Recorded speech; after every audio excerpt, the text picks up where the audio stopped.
All right. Yeah, hey, welcome everybody. Happy Halloween. Ooh, scary. Hope you enjoyed the new video from Troy.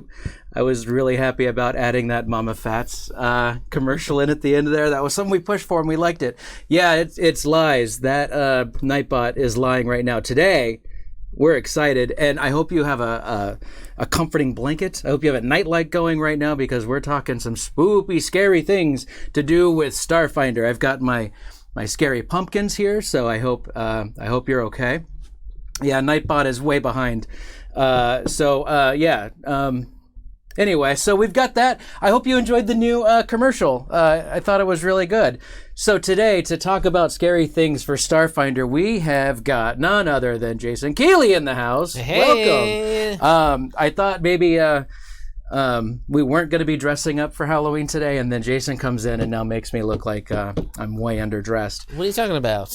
This is what I normally wear around the office most days. The scariest thing of all, Harry Potter merchandise. And that, you know, the long series of movies to watch too. That's very daunting to me. That could be pretty scary. Yeah. I've not done that whole thing yet, to be honest. So yeah. Anyway, thank you so much for being here, pal. My pleasure as always. So the plan, as you already know, but they may not already know, but the plan, as you know, is we've started talking about some of the scarier things in Starfinder, and the directive to you was find me some creepy pictures and some spooky things, and I've got a whole mess of images to get through. We got a lot of stuff. And I think, first of all, when you, because you've been a part of the Starfinder team from way, way, way back, when this was all coming together, how big of an influence was horror and scary things in Starfinder? We wanted to make sure that it was a genre that you could touch on when you were playing Starfinder, because it is just a massive part of sci-fi stuff is also sci-fi horror. You know, you got your aliens, you got your The Thing, and others, many others. So we wanted to make sure that that sort of thing was able to be done, right? Yeah. And it's the same with Pathfinder. You can play any kind of genre, action heroes or spies and stuff like that. This is the exact same thing, basically. I always think this is, and I don't know if this is universal or if this is something that just affects me, but I always think that like the scary space stuff is even more intense just because space in and of itself is really scary. Yes, it can be. Yeah. The vacuum, and you can't go out there unless you're...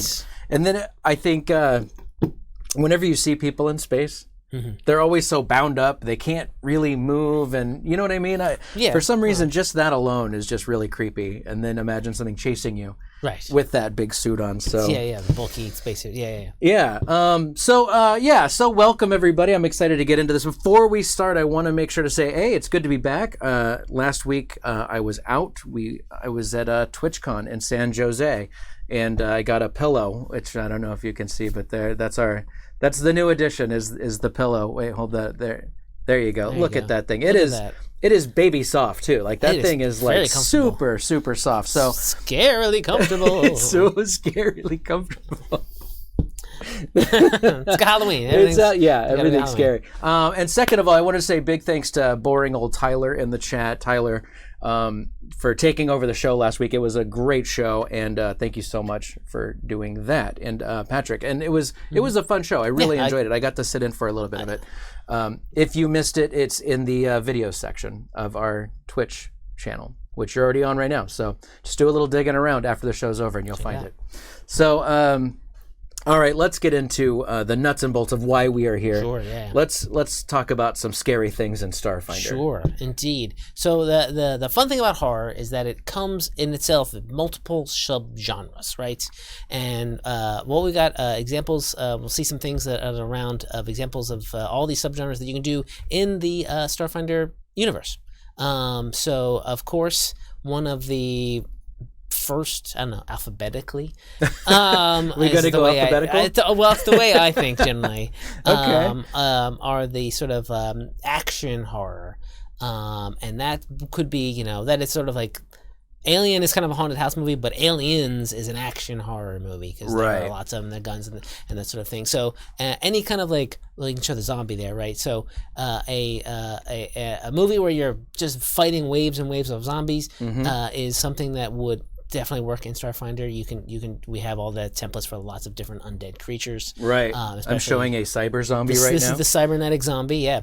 As you can see, it's a Yusoki that's been... the cybernetic zombie specifically is like if you die with a whole bunch of cybernetic implants in your face or for other reasons you might rise up. The cybernetic implants kind of cause you to rise up as a zombie. So it's not a traditional zombie from like magic or radiation or whatever it is. Right.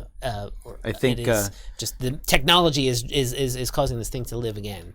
I think have you ever read the Zombie Survival Guide by Max Brooks? Yeah, I think it was selenium was what caused them to to become zombies in that. Yeah, so something. Which I thought was such a great name. Selenium is a great name for something like that. Well, it's an actual element. But it doesn't make you become a zombie. No, of course not. I thought that they picked that perfectly. Yeah. I mean, it's fun, definitely fun to say. So how many? Let's see. So if you are augmented with these regular augmentations that you can get, cybernetics that you get. Is there a certain amount that you go to where you're like, you get one more, you're going to become a zombie? Not necessarily. It's just that if you have maybe too many of them, you rely on them a bunch, and then you die in a sort of a area of negative energy or what have you. You might just rise up. The cybernetics might spark up and drag you back to life, essentially. Right. It's basically the technology is the thing that's come back to life and is got this meat just around it, lugging it around. So you're almost like a robot at that point, with your remnants hanging about, just hanging, able to do things. Right. But still the cybernetic zombies, unlike your traditional zombies, which may just shamble at you and try to bite you, they have guns. And also they're augmented, so they can run maybe a little faster and all of that sort of thing. So that's an extra wave of scary on top of a zombie. Indeed, for sure. Indeed. All right, but do they don't have to eat brains or anything like that? They don't have to. Okay. Maybe they like it. I don't why know. Wouldn't you? I mean, if you're dead, you might as well. I mean, we also have in Starfinder, of course, the whole dead planet of Eox. Which has undead walking around just trying to live their lives. Right. Some of them might need to eat brains or drink blood or eat human flesh or whatever. And that doesn't necessarily mean that that's a planet of horrors, but it might be a little something unsettling if you're going for more of a less actiony tone and more of a sort of a creepy tone. Right. You can have all these things be. Basically, it's normal. You're on a planet where this is normal, and you're the weird one. Yeah. And that's you're the living, breathing. Oh, you got to breathe oxygen? Yeah, that's weird. Yeah. Dinner time would get a little awkward, I think, as well. Well, maybe, yeah. Maybe. I don't know. All right. What else do we have here? I've got some other things. You want to pick one, and we can talk about it? Yeah, let's do that. Let's do. Let's start with the basics. Yes. Right. We'll start with the basics. I got just a ghost here. Just a regular ghost. Regular ghost, and that can kind of. Fall into another sort of number of subgenres. One of them kind of being like psychological horror, because the ghost can kind of play on your fears of being dead and have all this unfinished. Like if you have this unfinished business and you come back as a ghost, and you maybe as the protagonists have to deal with that and figure out how to put the ghost to rest. Otherwise, the ghost will haunt them for some time. The tradition. It's not much different than the traditional haunted house story. There's nothing inherently Starfinder-y about a ghost, but we have them in Alien Archive 2 now, and but the haunted space station, the haunted spaceship is traditional. Yeah, so, absolutely. Yeah, and I assume with ghosts in the Starfinder world, they probably are just there's nothing really extra science fantasy about them. Yeah, I would imagine we have ghosts kind of ghosts. some other things that kind of tie into similar to Ghost, like the Drift Dead from the very first Dead, Dead Sun's Adventure. Spoilers, I guess. That is sort of incorporeal spirit that died due to or because of something to do with the drift, and is kind of like a ghost, but that is more of a sci-fi ghost because it died because of technology, right? Or I guess, drift and all the that drift stuff. Do we have roll for combat's monster in this thing?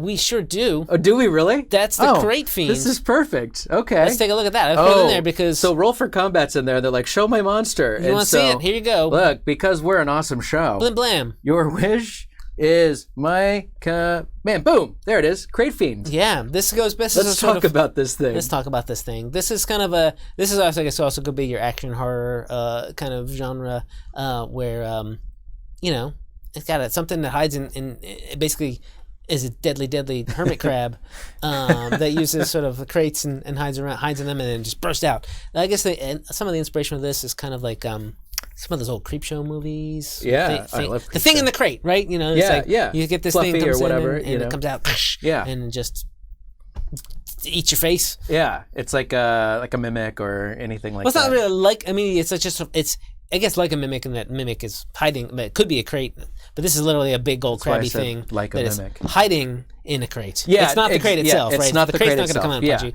but then this claw will come out and get you. It is the worst loot box ever. I think that is very true. Yeah. So yeah, I'm glad that we had that on there. The crate. Yeah, that's awesome. So let's see. We've got that. I'm gonna go to.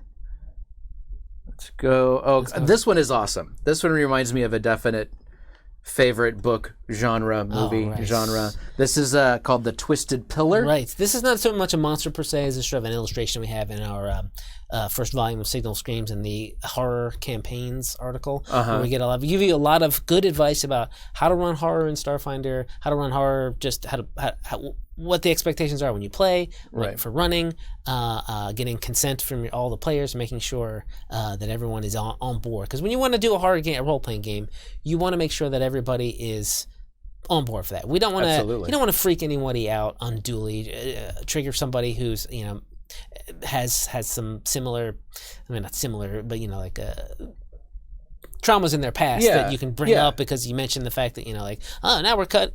I don't want to do it here, but cutting eyeballs and whatever. Yeah, exactly. Oh, no. That's the thing that I hate most. But so you want to be like, let's not talk about that in our game. Where we're trying to have fun, and and like watching a horror movie, you're not actually scared. Mm-hmm. You are simulating the fright for whatever sick reason. Because I don't know why I do it. Just it's fun.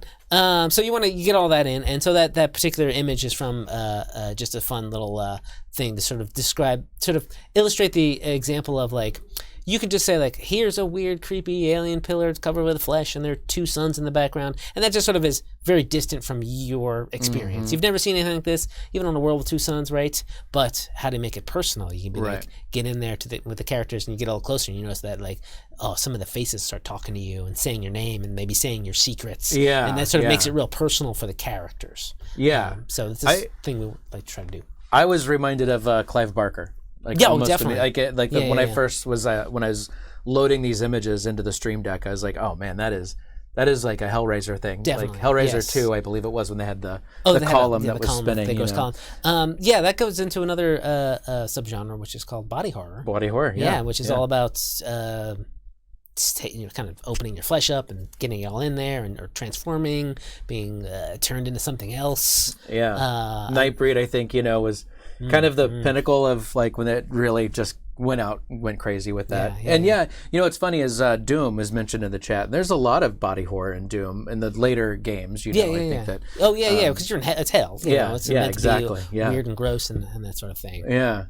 But anyway, it's good stuff. I really like that art too. That art is really amazing. So. Speaking of Clive Barker let's and Hellraiser, let's speak more. As many of you probably know from Pathfinder, we have taken what was once known as the Chain Devil, or Chitin, kind of split them into their own sub-race of devils, I guess, right? In Pathfinder, and probably thanks to people like James Jacobs and Wes Schneider, kind of really made it the Hellraiser outsider. Right? And so as we have moved on, we're sort of trying to get away just from the IP of what Chitin means. And they're not chain devils anymore. They live in the plane of shadow, and they have their own god and whatnot. So we're now, both in Pathfinder and in Starfinder, calling them Vale Strax. Vale Strax. Which we have an image of from Vale Strax from Alien Archive 2. And as you can see, they've at least in Starfinder have really adopted to technology in a lot of ways. This particular Vale Strax, I think it's called an Anchorite, has a gun and spikes coming out of her and a sci-fi helmet on. Yeah. It looks very much because I looked at all of these and really studied them when I was checking them out. It looks like a demonic soldier of some kind, because she does have that soldier look about her, which I think is pretty awesome, So, I'm a fan of the art with Starfinder so far. Oh yeah, all the art has been so good. It's been so good. Yeah. All right. Well, let's see. We've purple is very dangerous. Yeah, that is true. The most dangerous color. The most dangerous color. Yeah. It's like never mind. The most dangerous game. Yeah. Anyway, I was gonna start talking about a movie that has no bearing. Branching off from demons and outsiders, as which Pathfinder and Starfinder have that whole cosmology to deal with, and a lot of those could be horror related. For instance, we have a demon on here a piece of art. This is a Pluprex demon. And this is a demon that arises from a soul that has died from too much radiation. So that is definitely, or has used radiation weapons in an evil fashion. And so this is definitely a Starfinder unique monster, because there's a lot more radiation weapons and reactors and that sort of thing in the Starfinder universe. So these bad nasty mamma jammas have are up and coming in the demon world. Okay. Yeah. They're rising stars. They're rising stars. The funny thing is, I looked at this image and I was getting it ready to load it in, and the first thing I thought was how gangly it looks and how awkward, and I was like, this is what I feel like I looked like in 7th grade when I went to my first dance, and everybody's hanging out having a good time, and then the doors open and I come shambling in like that, and I'm all like goofy arms and can't really walk well, and I'm like, hey, who wants to dance? So I just started laughing because that stuck in my head the second I looked at it. So existential horror of teen angst. I just ruined it, but it is a really creepy looking thing. It looks really cool. So how tough are those things? Are they? They're pretty tough. I can't quite remember the exact CR, but they're nothing to mess with. Yeah, if you can avoid them at lower levels, you might want to avoid them. You might not want to go hanging out with demons. That's fair. Let's see. Where are we? That brings us adjacent to another subgenre, which is cosmic horror. Okay. Which definitely fits in for Starfinder. Cosmic horror, let's see, Event Horizon. Basically, your Lovecraft mythos. Is cosmic horror, and in both Pathfinder and Starfinder, we have an organization that you've probably been hearing a lot about lately, the Dominion of the Black. Yes. In the playtest, and they are from beyond the stars, so we had to use them in Starfinder. They are in a weird way sort of also opposed to the Lovecraftian horror of Octurne and Nyarlathotep worshippers in the Starfinder universe. While they both don't want the best for regular mortal kind, they also seem to clash against one another a lot, right? And so that's actually probably for mortals' benefits at this point when they're fighting each other too much.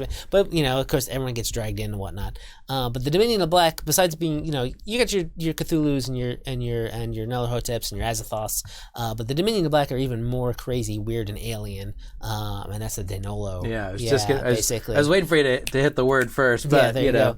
this thing is one great. of them, and I believe and I think if you've played the P2 playtest, you've got a brain collector in there, which is a Dominion of the Black creature, Nethalgu or something along those lines. They seem to have this weird fashion. Dominion of the Black seems to have this weird fascination of taking your brain, and putting it inside themselves. So, but are they? Is this a consuming thing?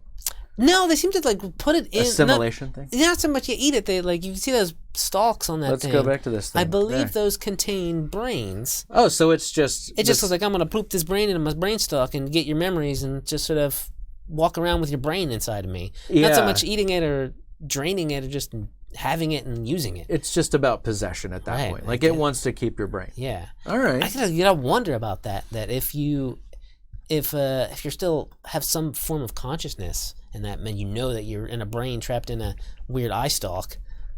Ew, well, luckily, right? you're, as somebody that helps create the game, right? You might have a little bit of say into what that actually, True. how that works. Yeah, that could.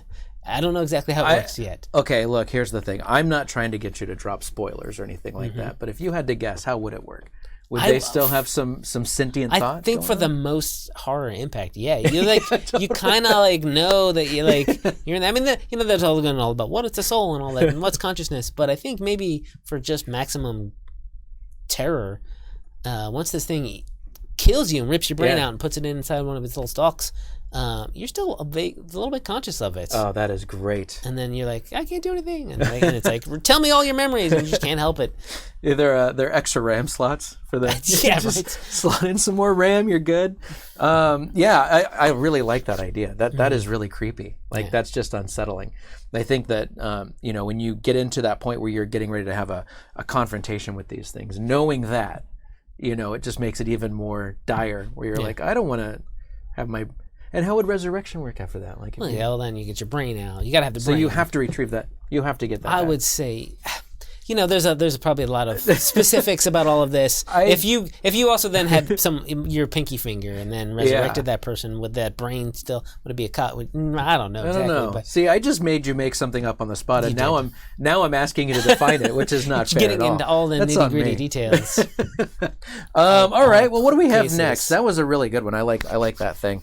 I've got some nice full art going on. Show me one of those. I didn't do this one. This one's called Corruption. Oh yeah, let's talk about. I like Corruption. This one. So many of you might know that Horror Adventures for Pathfinder came out a couple years ago. Introduced a corruption subsystem.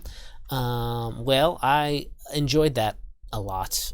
Enjoyed the idea of it a lot, and I wanted to bring it into Starfinder, kind of like almost as soon as I could. Right. And when I was given the go-ahead to do the Signal of Screams Adventure Path, coming out this month. Coming out, in about a month.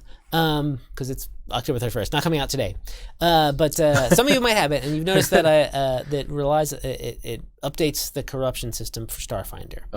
And but it only gives you the specifics on one type of corruption, the shadow corruption, because that plays a big part in the adventure path. However, and this is the sort of art for that opening where there, that is Altronus, or Kasatha Iconic, right? Uncharacteristically shirtless and without his bandana on, mouth bandana on. Standing in front of the mirror, like going, basically having that. Probably even have that poltergeist moment where Craig T. Nelson goes to the mirror and just starts ripping his own face off. And with some creepy images in the mirror there. It wasn't Craig T. Nelson that did that. Oh, wasn't Craig T. Nelson? Which person was? It was the investigators that came by. I hate to do that. I feel like that person. I hate that. But he was eating the chicken, and then he drops it, and there's maggots on it. I forgot all about I forgot all about the other investigators in that house. They're in and out. Like, it's so weird. They're there, and it seems like important, and then they're just gone. So, fix that poltergeist movie. Come on, Toby Hooper. Really? Yeah, come on. All right, so I think that I like this one too, because like you said, we're seeing a Kasathan in some state where you don't usually see them, and then that's already kind of one of those things where you're like, ooh, and then you notice, oh, there's not good things happening right now with this. He's having a bad time. Yeah, it's a great image. I got some other good images here. I've got I've got this thing. This is called. I have Cax. Right. Kax. Kax. This is a vignette from one of our Codex of Worlds. I think probably from the first Signal of Screams. And it is a planet without stars. Basically, you can't see the stars for whatever reason, and you can only get there through the drift. You can't just go there. So you only get there by using the drift. And you come out in regular space, but no one knows where that regular space is exactly. So it's a creepy sort of desolate world. Okay. I believe this might be the one that also is haunted. It's a haunted kind of planet, basically. Okay, so this obfuscation, the not being able to see stars and stuff, is that magical or is that no natural? one knows for sure. Nobody knows. Oh, it's a mystery. It's a mystery, yeah. We don't know. No one can really tell. Not many people have been there. And even if you did know, it'd be spoilers if you told me. So. Exactly. I mean, it is sort of unrelated to the adventure path. We presented 3 creepy worlds in the back of Signal Screams, and that's the first one. Okay, yeah. Just sort of like fun little twist. Yeah, like maybe it'll plant a seed of adventure in GM's brain to run with. Some good flavor for a homebrew. I like that idea.